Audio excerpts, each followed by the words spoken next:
السلام عليكم ورحمة الله وبركاته. اللهم صل وسلم وبارك على سيدنا محمد. أهلا بيكم تانية إعدادي. النهاردة هنحل أسئلة على الدرس الخامس بالوحدة الثالثة تاريخ بكتاب الامتحان. الدرس بعنوان دولة المماليك. الأسئلة هتبدأ معانا من صفحة 165. قبل ما أبدأ معاكم حبايبي أتمنى الاشتراك في القناة والدعم باللايك وتفعيل زر الجرس علشان قناتي تكبر بيكم وعلشان أي فيديو أنزله يوصل لحضراتكم بكل سهولة. السؤال الأول معانا: أكمل الجدول الآتي بالشخصيات المناسبة. 1. تولى حكم مصر بعد مقتل عز الدين أيبك المنصور علي. أسس إمبراطورية كبيرة للمغول امتدت نفوذها في أجزاء كبيرة من آسيا جنكيز خان. أسقط الخلافة العباسية في بغداد وقتل الخليفة المستعصم هولاكو. انتصر على المماليك في موقعتي مرج دابق والريدانية السلطان العثماني سليم الأول. السؤال 2: أكمل العبارات الآتية بكلمات مناسبة. استطاعت دولة المماليك في مصر سد الخطر المغولي على العالم الإسلامي. تدهورت أحوال دولة المماليك الاقتصادية بعد اكتشاف طريق رأس الرجاء الصالح على يد من البرتغاليين. انتصر السلطان سليم الأول على المماليك في موقعة الريدانية بمصر. السؤال اللي بعد كده معانا رقم 3: اختر الإجابة الصحيحة مما بين القوسين. يرجع أول وجود للمماليك في مصر لعصر الدولة الأيوبية. تم قتل توران شاه على يد المماليك. امتدت دولة المماليك جنوبا حتى النوبة. تنازلت شجر الدر عن حكم مصر لزوجها عز الدين أيبك. تولى حكم مصر بعد عزل المنصور عليه سيف الدين قطز. تم قتل الخليفة العباسي المستعصم وكانت مصر في ذلك الوقت تحت حكم المنصور عليه. السؤال اللي بعد كده معانا رقم 7: انتصر سيف الدين قطز على المغول في معركة عين جالوت. أثناء معركة عين جالوت كانت لا تزال بعض المناطق العربية في قبضة الصليبيين ومنها إمارتي أنطاكيا وطرابلس. يعد العامل الحاسم في انتصار المسلمين أثناء معركة عين جالوت شجاعة القائد. تم إحياء الخلافة العباسية في القاهرة بعد تدمير المغول لمدينة بغداد. جمعت مصر بين مركز الخلافة العباسية ومقر الدولة المملوكية في عهد الظاهر بيبرس. يعد أول من واجه المغول والصليبيين في فترة حكمه للدولة المملوكية الظاهر بيبرس. استطاع المسلمون استرداد ثاني الإمارات التي أسسها الصليبيون في الشرق على يد الظاهر بيبرس. استطاع الأشرف خليل ابن قلاوون طرد الصليبيين من عكا. تسبب اكتشاف البرتغاليين لطريق رأس الرجاء الصالح في تدهور أحوال المماليك الاقتصادية. انتهت دولة المماليك في مصر بعد معركة الريدانية. السؤال اللي بعد كده 4: اكتب كلمة صواب أمام العبارة الصحيحة وكلمة خطأ أمام العبارة غير الصحيحة. قال لك إيه سنة تانية؟ لك مع التصويب، يعني حضرتك لازم تصوب الخطأ وتقول غلط ليه عشان تاخد درجتك كاملة. لم يأخذ المماليك بمبدأ وراثة العرش دائما. صح. تعد شجر الدر أول امرأة تتولى حكم مصر الإسلامية. صح. تولت شجر الدر حكم البلاد بعد مقتل عز الدين أيبك. طبعا خطأ. ليه؟ لأن تولى المنصور عليه. توحدت قبائل المغول على يد هولاكو. طبعا خطأ، على يد جنكيز خان. بدأ الغزو المغولي للعالم الإسلامي على يد هولاكو. خطأ، على يد جنكيز خان. نجح قطز في حماية مصر والعالم الإسلامي من الخطر المغولي. صح. يعد الظاهر بيبرس أول من تصدى للغزو المغولي على مصر من المماليك. العبارة خطأ، لأن من اللي يعد سيف الدين قطز أول من تصدى للغزو المغولي على مصر من المماليك. السؤال رقم 5: اكتب ما تشير إليه كل عبارة من العبارات الآتية. مجموعة من أجناس مختلفة جلبهم الأيوبيون من أسواق الرقيق وأسرى الحروب للاستعانة بهم في الجيش. طبعا دول المماليك. مدينة كانت من أقوى الإمارات الصليبية واستردها الظاهر بيبرس أنطاكيا. معركة انتهت على أثارها دولة المماليك في مصر، معركة الريدانية. السؤال رقم 6: انسب كل أثر مما يأتي إلى مؤسسه. المدرسة الظاهرية الظاهر بيبرس. المدرسة الناصرية الناصر محمد بن قلاوون. البرمستان المنصوري السلطان قلاوون المنصوري. يبقى المدرسة الظاهرية الظاهر بيبرس من اسمها كده الظاهر بيبرس. المدرسة الناصرية برضو من اسمها الناصر محمد بن قلاوون. البيمارستان المنصوري السلطان قلاوون المنصوري. 7. بما تفسر جلب الأيوبيون المماليك إلى مصر بهدف الاستعانة بهم في الجيش وفي حراسة السلاطين. تنازل شجر الدر عن الحكم بسبب اعتراض الخليفة العباسي عن تولية امرأة الحكم. قيام سيف الدين قطز بعزل المنصور علي واعتلاء حكم البلاد بسبب حاجة البلاد إلى حاكم قوي يتصدى للغزو المغولي على مصر والعالم الإسلامي. تعرض دولة المماليك قبيل تعرض دولة المماليك قبيل نهائيتها للتدهور الاقتصادي. تاني، تعرض دولة المماليك قبيل نهايتها للتدهور الاقتصادي. هنقول بسبب اكتشاف البرتغاليين لطريق رأس الرجاء الصالح. يبقى بسبب اكتشاف طريق رأس الرجاء الصالح. السؤال اللي بعد كده 8. ما النتائج التي ترتبت على مقتل توران شاه على يد المماليك؟ والسؤال ده مهم. مقتل توران شاه على يد أمراء المماليك هنقول أدى ذلك إلى انتهاء عصر الدولة الأيوبية وتنصيب شجر الدر ملكة على مصر، ثم تنازلت عن الحكم لزوجها عز الدين أيبك لتقوم دولة المماليك في مصر. 2. ما النتائج التي ترتبت على تولية شجر الدر حكم مصر؟ هنقول أدى ذلك إلى أصبحت شجر الدر أول امرأة تتولى حكم مصر. وإيه كمان؟ اعتراض الخليفة العباسي على تولية امرأة العرش، فتزوجت شجر الدر من الأمير المملوكي عز الدين أيبك وتنازلت له عن الحكم، وبذلك قامت دولة المماليك. هقول تاني، أدى ذلك إلى أصبحت شجر الدر أول امرأة تتولى حكم مصر، واعتراض الخليفة العباسي على تولية امرأة العرش، فتزوجت شجر الدر من الأمير المملوكي عز الدين أيبك وتنازلت له عن الحكم، وبذلك قامت دولة المماليك. السؤال اللي بعد كده، اجتياح المغول بغداد عام 656 هجرية. هنقول ترتب على ذلك قتل الخليفة العباسي المستعصم وإسقاط الخلافة العباسية وتخريب البلاد وقتل الآلاف من الرجال والنساء وسلب الأموال وهدم المساجد وقتل العلماء وحرق الكتب وإلقاء ما تبقى منها في نهر دجلة. ما النتائج المترتبة على موقعة عين جالوت 658؟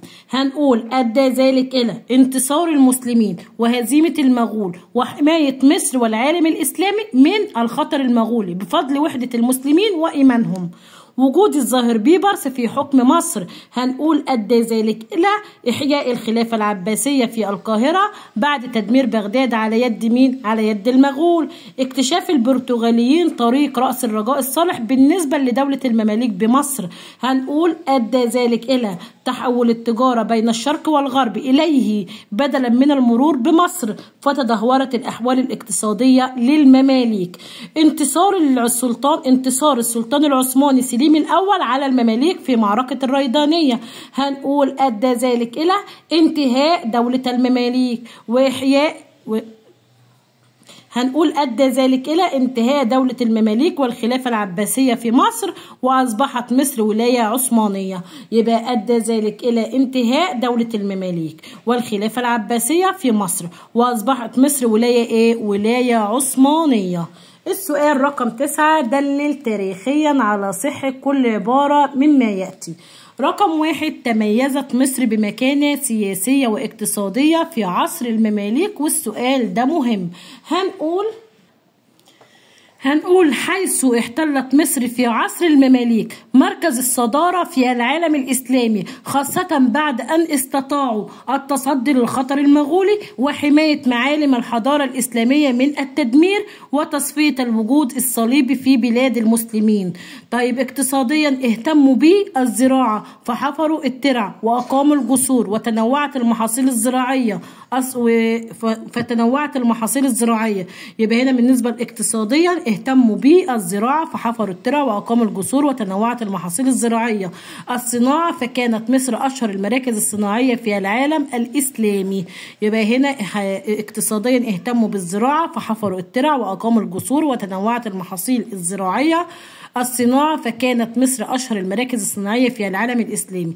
أما سياسيا احتلت مصر في عصر المماليك مركز الصدارة في العالم الإسلامي، خاصة بعد إن استطاعوا التصدي للخطر المغولي وحماية معالم الحضارة الإسلامية من التدمير وتصفية الوجود الصليبي في بلاد في بلاد المسلمين.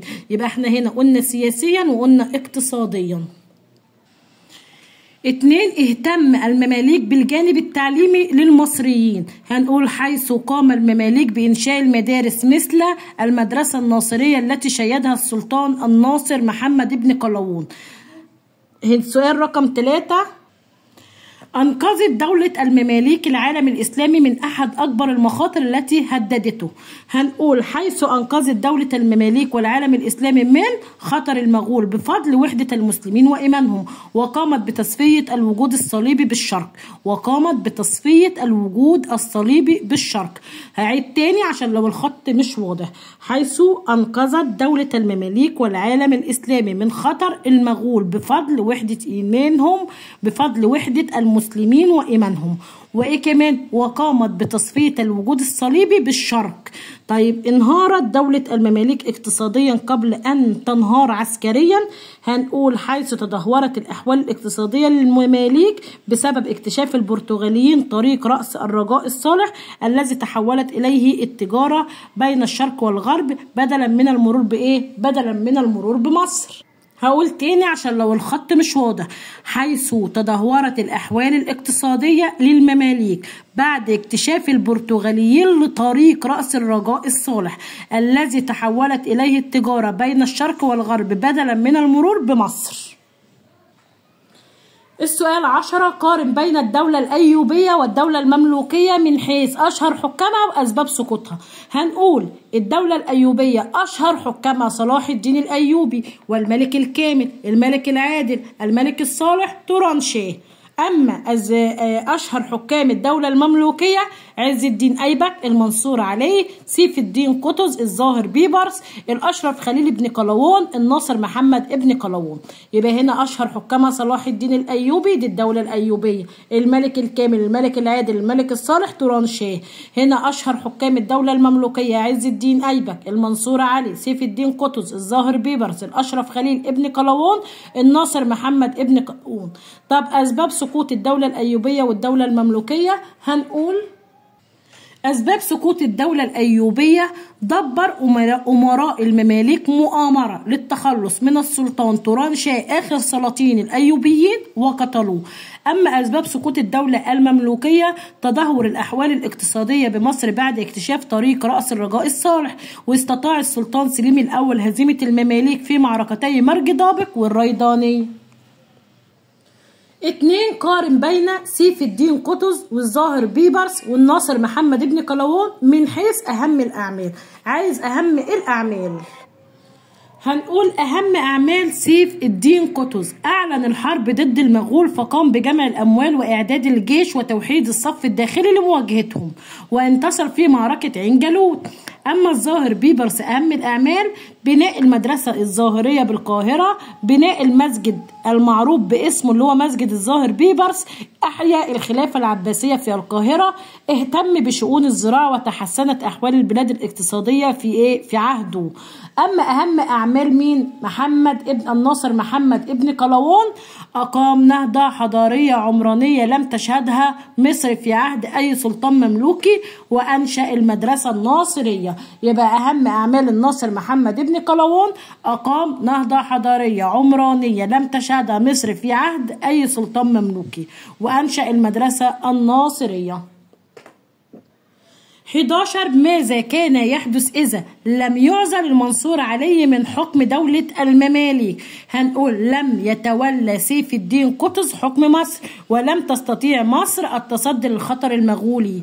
انتصر المغول في موقعة عين جالوت. هنقول سوف يؤدي ذلك إلى سقوط دولة المماليك واستمرار خطر المغول في تهديد العالم الإسلامي.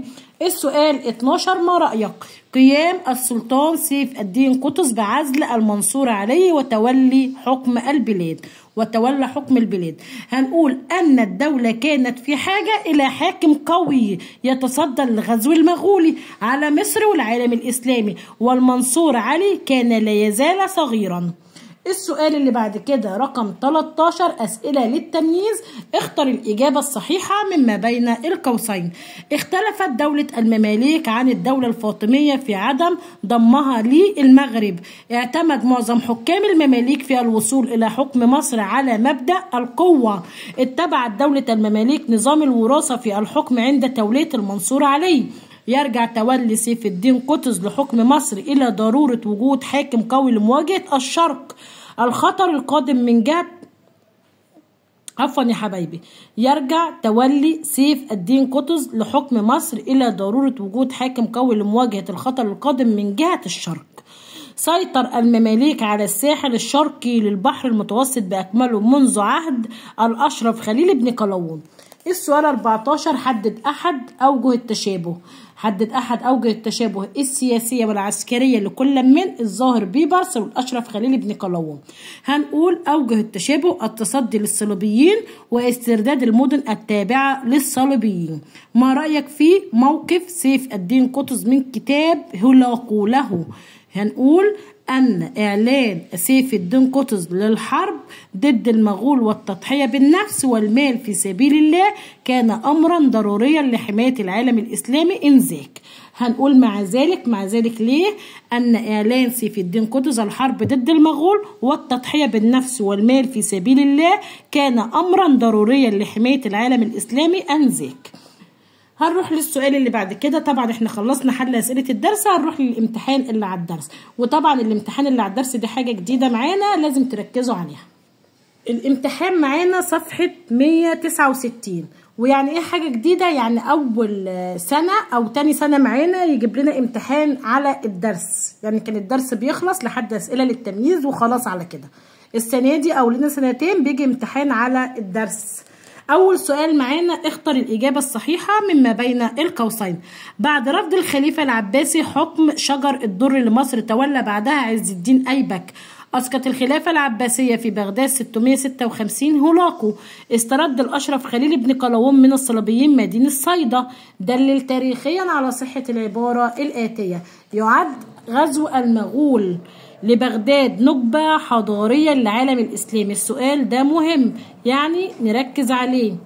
والسؤال ج: مع العلاقة بين الكشوف الجغرافية للبرتغاليين والدولة المملوكية في مصر. السؤالين دول برضو مهمين، هنجاوبهم مع بعض بس في ورقة خارجية. هنقول دلل يعد غزو المغول لبغداد نكبة حضارية للعالم الإسلامي. هنقول حيث قام المغول بتخريب البلاد وسلب الأموال وقتل آلاف من الرجال والنساء، وكمان وهدم المساجد وقتل العلماء وحرق الكتب وإلقاء ما تبقى منها في نهر دجلة. طيب السؤال 2 ما العلاقة بين الكشوف الجغرافية للبرتغاليين والدولة المملوكية في مصر؟ هنقول كان اكتشاف البرتغاليين لطريق رأس الرجاء الصالح سببا في تحول طريق التجارة بين الشرق والغرب إليه بدلا من المرور بمصر، مما أدى إلى تدهور أحوال المماليك اقتصاديا. هقول تاني ركزوا معايا. كان اكتشاف مين؟ البرتغاليين لطريق رأس الرجاء الصالح سببا في تحول طريق التجارة بين الشرق والغرب إليه بدلا من المرور بمصر، مما أدى إلى تدهور أحوال المماليك اقتصاديا. والسؤال ده متكرر في الامتحانات كتير جدا يا سنة تانية، يعني نركز عليه. وهكتب لكم ان ده سؤال مهم جدا لان فعلا سؤال بيتكرر في الامتحانات. السؤال 2: من هو انتصر على المماليك في موقعة مرج ضابك عام 1516 ميلادية؟ السلطان العثماني سليم الأول. اهتم بإقامة نهضة عمرانية لم تشهدها مصر في عهد غيره من سلاطين المماليك. على طول هتقول الناصر محمد ابن قلاوون. أسس إمبراطورية كبيرة للمغول امتدت نفوذها في أجزاء كبيرة من آسيا وبعض من أراضي أوروبا. هنقول جنكيز خان. قارن بين معركة حطين ومعركة عين جالوت من حيث الأسباب والنتائج. عايز مقارنة بين معركة حطين ومعركة عين جالوت من حيث الأسباب والنتائج، يعني عايز أسباب معركة حطين وعين جالوت ونتائج معركة حطين وعين جالوت. هنقول الأسباب. أسباب معركة حطين: اعتراض الأمراء الصليبيين لقوافل الحجاج المسلمين والاستيلاء عليها وقتل من بها. يبقى أسباب معركة حطين اعتراض الأمراء الصليبيين لقوافل الحجاج المسلمين وخاصة من أرناط والاستيلاء عليها وقتل من بها. أما أسباب معركة عين جالوت الدفاع عن مصر ضد الخطر المغول، ضد خطر المغول. يبقى الدفاع عن مصر ضد الخطر المغولي أو الدفاع عن مصر ضد خطر المغول. طب النتائج: نتائج معركة حطين هنقول أدى ذلك إلى انتصار المسلمين على الصليبيين وأسر أرناط وملك بيت المقدس وتخليص بيت المقدس من الصليبيين. دي إيه؟ نتائج معركة حطين. أما نتائج معركة عين جالوت هنقول انتصار المسلمين وهزيمة المغول وحماية مصر والعالم الإسلامي من الخطر المغولي. يبقى هقول تاني: نتائج معركة حطين انتصار المسلمين على الصليبيين وأسر أرناط وملك بيت المقدس وتخليص بيت المقدس من الصليبيين. أما معركة عين جالوت النتائج انتصار المسلمين وهزيمة المغول وحماية مصر والعالم الإسلامي من الخطر من الخطر المغولي. وبكده يا حبايبي نكون خلصنا. يا رب أكون أفدتكم حتى لو ب1%. لو كنت استفدت من الفيديو ما تنساش اللايك، لأن اللايك بيرفع الفيديو على القناة. زي ما انت استفدت تساعد ان زميلك يستفاد. مع السلامة بناتي واولادي الاعزاء، ان شاء الله اشوفكم على خير في فيديو جديد.